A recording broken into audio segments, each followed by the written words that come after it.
Hello everyone, this is my reaction to the Citizencon presentation, The Stars, My Destination, Star Citizen 1.0.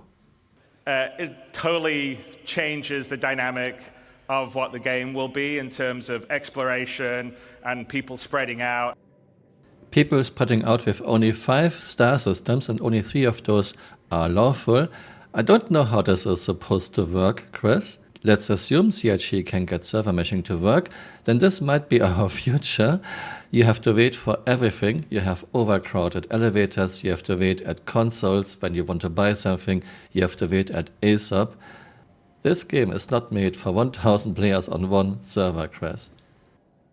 And of course, players and NPCs are Michelin men. We cannot even squeeze by other players. We cannot shove other players out of the way.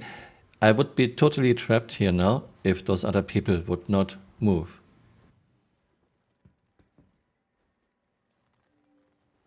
And you know, Star Citizen is a living game. I mean, we're constantly always adding content and features and tech.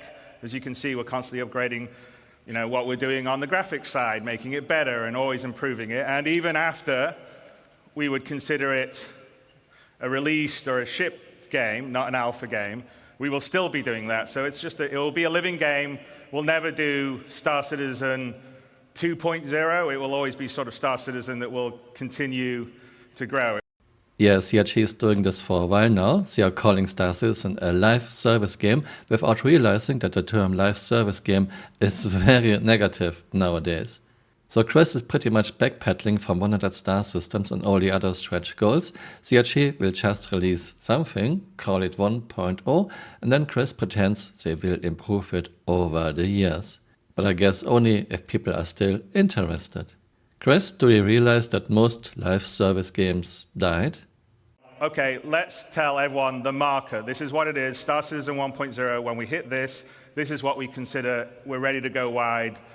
You know, everybody in the world can get in, play it, whether you're hardcore or casual, have fun, play in the verse, interact, have a great time. And so that is what we're going to tell you today, is what we consider Star Citizen 1.0. That doesn't mean, as I said, that we'll stop at that point. We'll continue to grow and build and add things.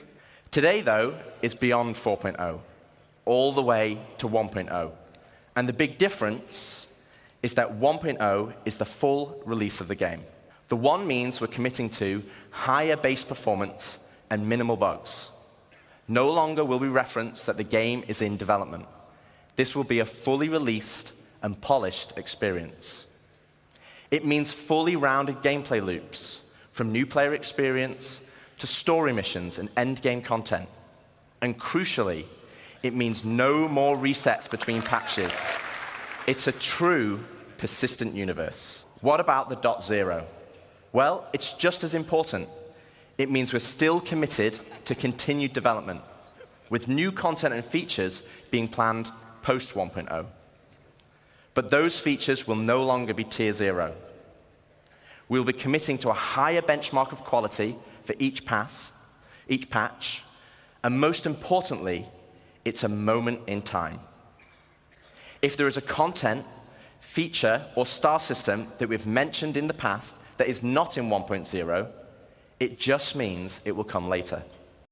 I believe in no more tier 0 when I see it in the game, and 95 star systems are coming later. I guess someone has to take over after Chris retires. And one of those goals was 100 star systems.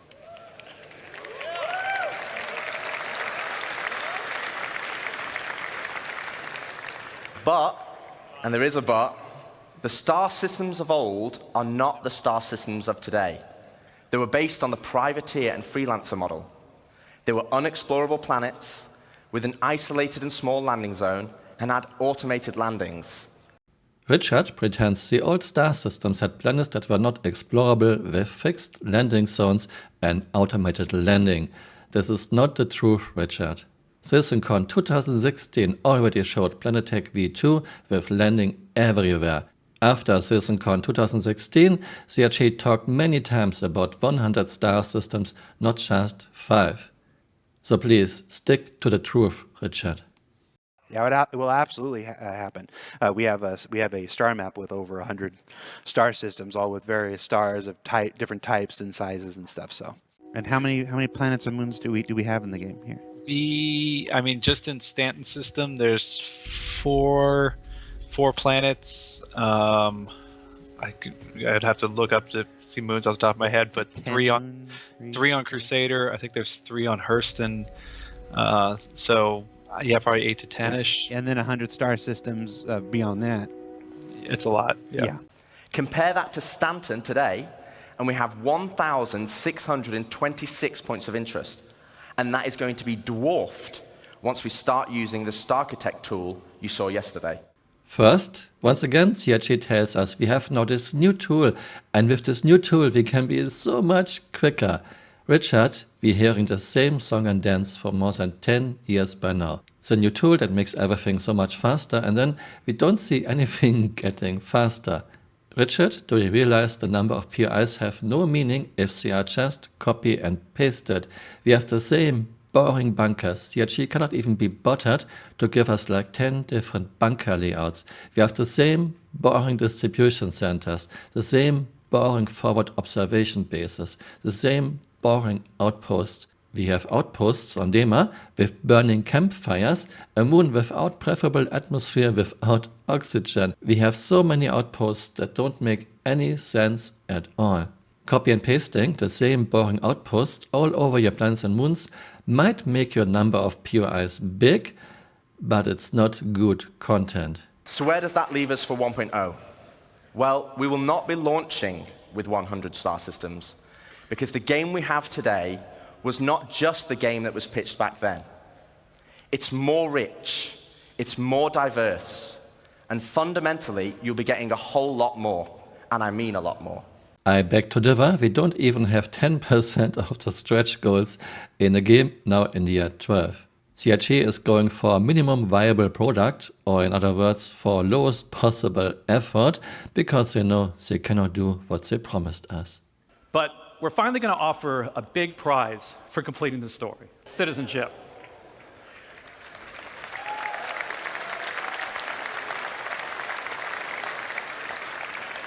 So, many of you already know this, but for the uninitiated, in the UEE, there are citizens and there are civilians. Citizens are members of the population who have demonstrated a commitment to bettering the empire, and as such are given benefits that civilians just don't have. Citizenship, where have I heard this before? Was there something? Oh yes! I'm doing my part. I'm doing my part. I'm doing my part. I'm doing my part too. They're doing their part. Are you? Join the mobile infantry and save the world. Service guarantees citizenship. I won't get into the full list of benefits that we're going to offer, but can reveal that one of them will be around land ownership.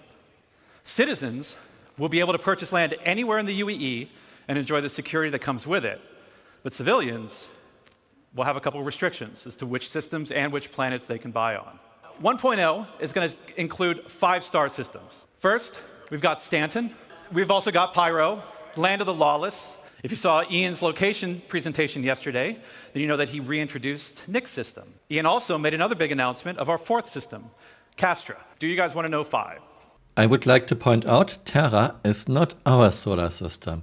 Not our solar system with Mercury, Venus, Earth, Mars, Jupiter, Saturn, Uranus, and Neptune. Each system and each planet will be featuring the massive level of outposts, POIs, stations, biomes, and exploration options that we've been perfecting with Stanton and Pyro. I really hope he's talking about the future, because right now, outposts on Stanton are the same boring copy and pasted bunkers, the same boring copy and pasted distribution centers, the same outposts that don't make any sense at all.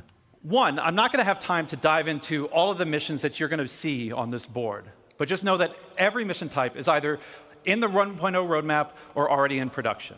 I really wish that CRG would understand the term roadmap, because we never had a roadmap, we had a wish list.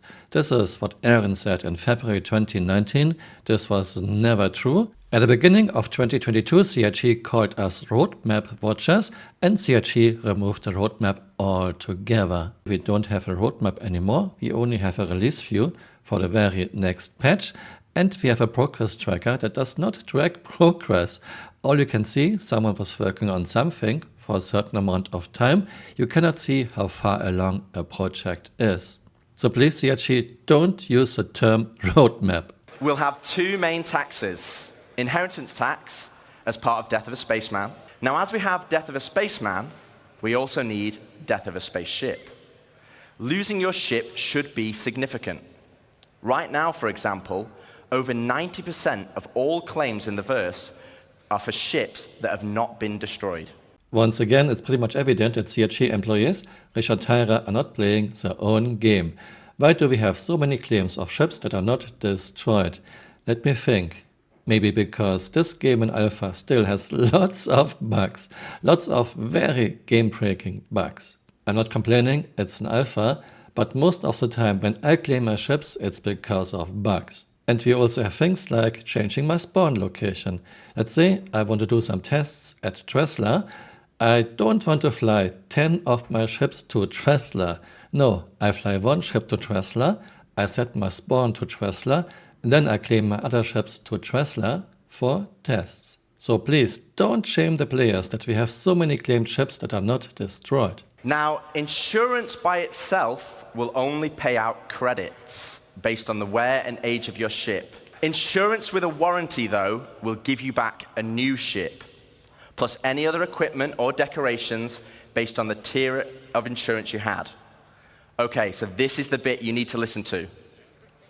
All ships bought on the pledge store will come with a permanent warranty and their appropriate insurance. Other ships, on the other hand, will require a transferable warranty, and these are rare.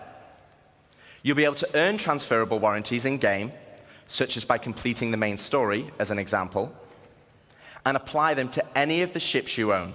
While this looks interesting, something to do in-game, I think this is way too complicated. And of course, we also have casual players who only have like 1 or 2 hours a day to play a game. So maybe at the weekends they can play like 4 or 5 hours.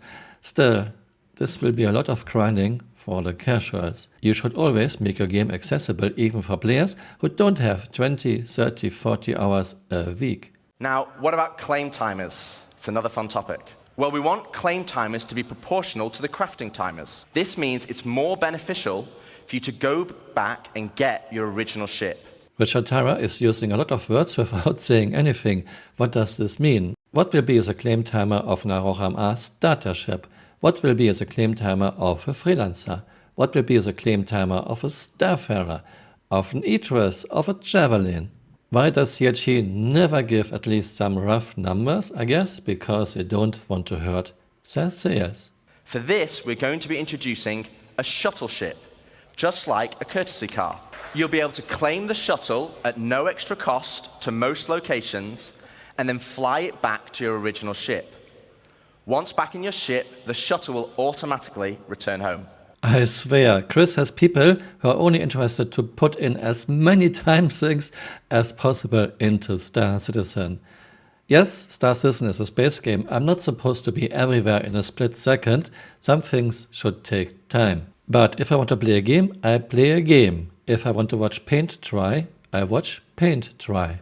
And as we'll be increasing claim timers, this will mean some ships will take longer than others, with starter or small ships always being readily available, and larger capital-sized ships taking a long time. So it's always better to try and get your ship back if possible. I like the idea very much that starter ships will be readily available, but again, what does this mean for bigger ships? For a freelancer, for Cutlass, for Carrack, for an Andromeda, for an Idris. Why can't you give us at least some very rough numbers? And what does getting a shuttle, flying back to your ship and try to repair your ship actually accomplish? What does this help the game? Is this interesting and good gameplay? As you know, 1.0 will contain 5 star systems, 3 of these being lawful in Stanton, Castra, and Terra, and 2 of them being unlawful in Pyro and Nyx. So what's the difference? Let's take a look at Stanton. Lawful systems will be a mixture of high, medium, and low security areas. Each of these areas will be monitored by law enforcement agencies. and depending on the location, would dictate the emergency response time, with high-sec areas being the fastest. Initially, this response will be measured, but over time will escalate to overwhelming force. This means if someone is attacked, if they can just hold out for a short duration, help will be on the way. I like the idea of high security areas where you are protected by NPC security forces, but color me a little bit skeptical. I believe it when I see it working in the game. Right now we have nothing like this. We have no police forces, we have no security forces. All we have is brain-dead AI that are scanning our ships for contraband. I mean, even... Attention. I have... Okay, you wouldn't believe what just happened. I heard attention. Did I get a crime? I got a crime stat for this. As always, this was not a summary. I only talk about things I find important. Thanks for watching and see you next time. Bye. Auf Wiedersehen.